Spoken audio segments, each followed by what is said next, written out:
want to share some tips with you today about these things. So we're talking about capos, and mostly it's the struggle of being on stage, being in front of a bunch of people, being in front of your fans or your friends.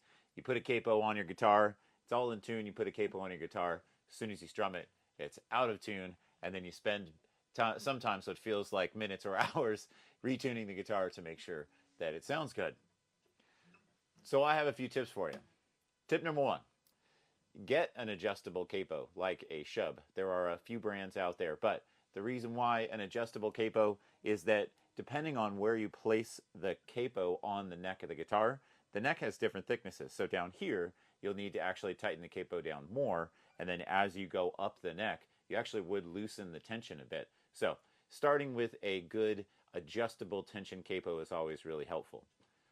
Second tip, and this is probably the big one, is when you put the capo on the guitar and you have the tension adjusted properly, and I do it out of habit. I didn't even mean to do it. I just automatically do it. Is you give the strings a quick squeeze, and what you're doing is you are resetting the tension between the nut and where you just placed the capo.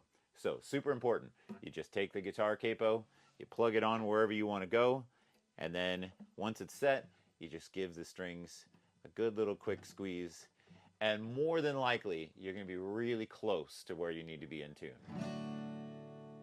And now my third tip for keeping a guitar in tune, especially when using a capo, is to, when you change your strings, anytime you change your strings, you should use a good lubricant for the nut slots. So right now I'm using this Tune It by Music Nomad, and it's working great for me so far. So if you found this video useful, feel free to smash that like button, throw me a subscribe, and keep on playing.